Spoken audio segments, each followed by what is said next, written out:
But I've actually had some really deep meditations recently where I've been able to access this state, which feels a lot like being stoned, actually.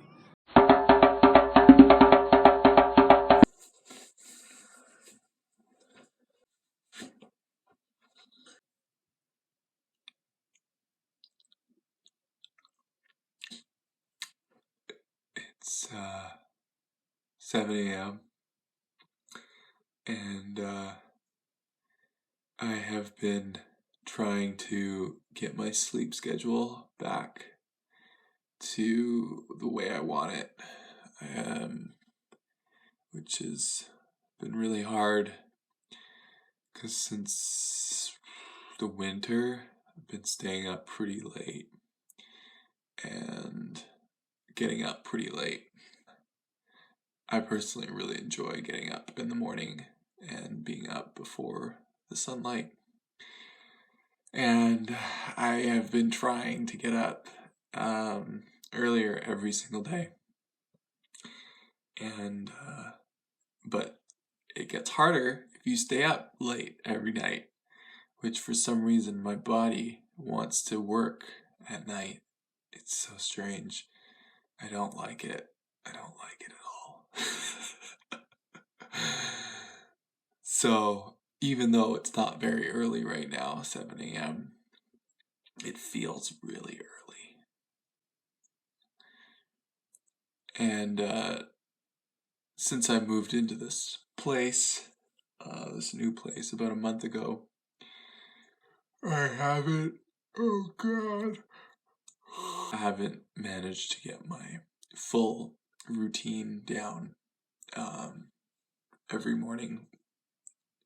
When I was living at my old place, I was doing a workout and cold plunge every morning, pretty much every morning. I had some mornings where I missed it, but and since I moved here, the cold plunge area is not as private, so I've checked out a few new spots, and there is a spot close by here, but I haven't wanted to go there when it's been too late because it's very public. And I just like being alone in the cold. I don't want to be seen.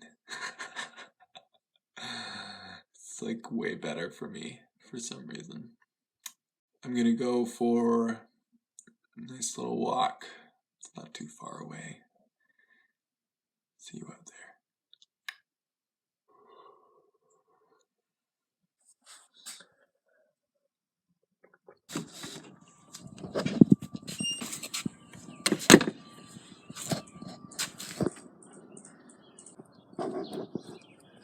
It's so beautiful this morning. I feel so lucky to be able to go and do this.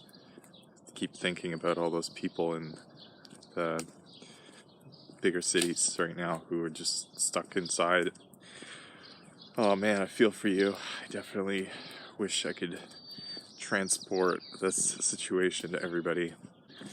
I've been really looking at a lot of different types of mental training the last several weeks, and I just noticed that I've had a really serious question on my mind about efficient training and what does efficient training look like. I think that there's this thing, right? Like, I don't want to use exercise as a way of dealing with my emotions. And I think that's something a lot of people do, is they work out instead of train. And what I feel, and I just think that there's a better way. I think dealing with our emotions, holy shit, there's a fire. Oh my god.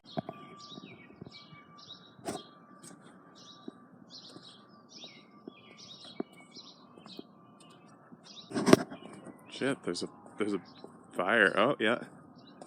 I think there's the sirens. You can hear them now. Oh, there's a big old fire bellowing out of an apartment building over Victoria. It's, now I can hear the trucks raring down the street on their way. Yeah, I think that what I've noticed is that I've been really diving into deeper forms of meditation and visualization. And I've used visualization for a long time, but there's been certain ways that I've avoided doing it because it's actually just required me to focus. And I actually have a really hard time focusing. It's something that I've struggled with my whole life. It's the main reason I didn't go to school through why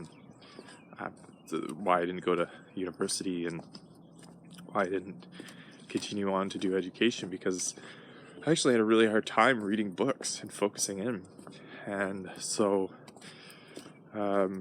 learning how to focus has been one of the more serious pursuits since in the last 5 years or so. It's taken me a long time to figure out how to just chill out and focus. I'm gonna hang out with some geese. Geese are here. Hey buddies, what's going on?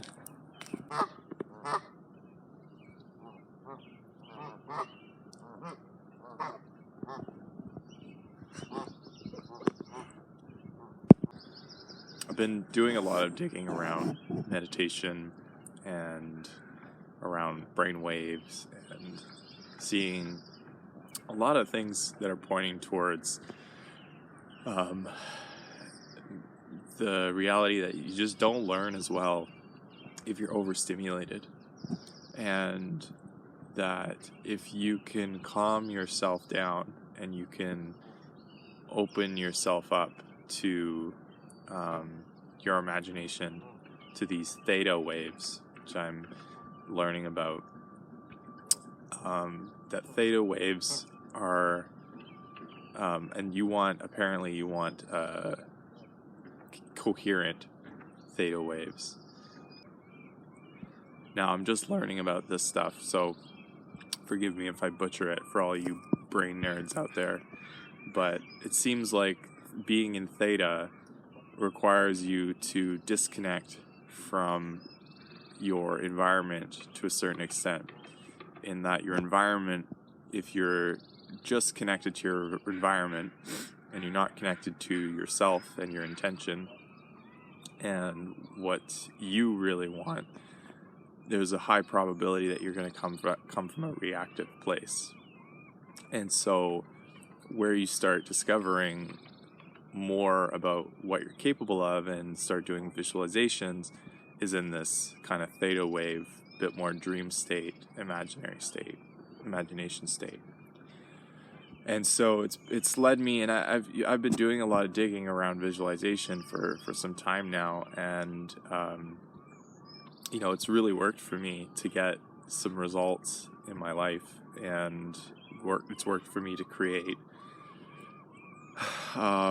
more peace in my life, actually, and also it keeps me grounded when I'm pursuing hard things like handstands or physical training. And what I feel like now is I'm actually not getting enough out of my training because I'm not in a relaxed state, and I'm not actually in a learning state. I'm overstimulated and I'm overreacting to it feels like I'm not actually able to focus still, and this has been an ongoing thing. But I've actually had some really deep meditations recently where I've been able to access this state, which feels a lot like being stoned, actually. When I used to smoke weed, I used to be really receptive to information. I used to be really interested in things in a way that kept me focused. I used to smoke weed to stay focused. And so it felt like last night when I was doing my meditation before bed, I was feeling I watched a movie before bed, and I was feeling very stimulated. And within about 10 minutes of focusing on my intentions, my goals, my values, the person I want to be, the things that I want to explore, I felt quite calm and just in myself, and my sleep was really deep. And so, and I've had a few moments like this where the feeling of gratitude coupled with the experience, the visualizing the experiences that I want to have in my life, have just created this level of ease in my body that I feel is really good. And the things that don't support that are overuse of technology and overeating, which are two things that still trying to unlock those doors completely. The eating one is a lot better, but since this whole Corona thing, I've been online a lot, and it's felt interesting. It's felt like a bit of a crutch for me in this time. Anyways, I'm by the water here now, and I think I'm gonna jump in and get some cold on. This is actually not that bad, not that far. These guys are just chilling out.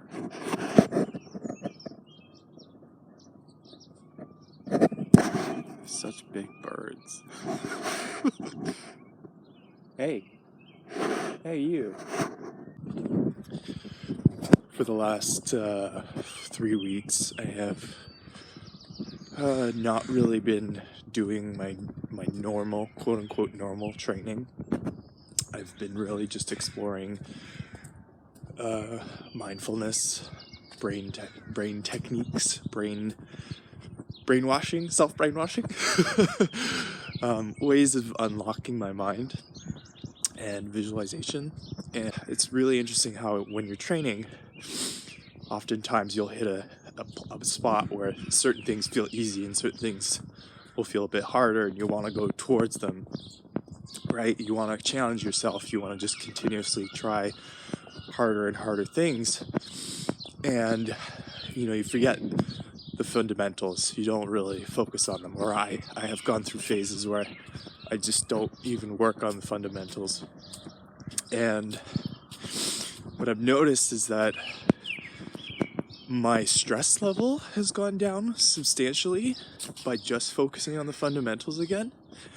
And my body feels really chilled out, especially after the breathing stuff that I do, and after just working on basic posture stuff and alignment stuff. But really, it's the breathing, like working with my diaphragm has been just a really powerful experience that for me, I'm really just asking the question about whether I'm training smart or whether I'm just training automatically. And if I'm training automatically, that, like, am I even getting anything out of it? Am I actually benefiting from my training, or am I just wasting my time? And am I just training because I am supposed to train, and it should look like this because, we're always supposed to get better, and it's always supposed to look cooler, and, is that actually benefiting my body? And what would happen if I did less, did it more intentionally, did it slower, did it with more focus, and yeah, just didn't treat it as just a way to escape, which sometimes I do that, but treated it as the real opportunity that it is, which is I want to connect new ways of using my body to my brain. And I do notice that sometimes the connections don't get made, and I'm not actually learning. I'm just moving, and it feels good. You know, and I learn a little bit, but the process of learning, I think, is still something I'm learning, you know? Okay, so I'm back home, and I'm gonna sit on my cushion and do my daily visualization where I visualize all the things that I'm most excited about, most interested in, and visualize them as completed. And then I'm going to focus on my breathing, breath. I've been doing some self-release of my diaphragm and working on my vacuum, which is people often associate it to bodybuilding, but I've noticed that it's been helping a lot with my alignment. It's been helping kind of like bring some ease to the inside of my body. It's been helping with my digestion. And it's a lot of fun to do, actually. I just like really enjoy the feeling of my body when I'm doing it. So I practice my vacuum and do it in different positions. And yeah. Thanks for joining!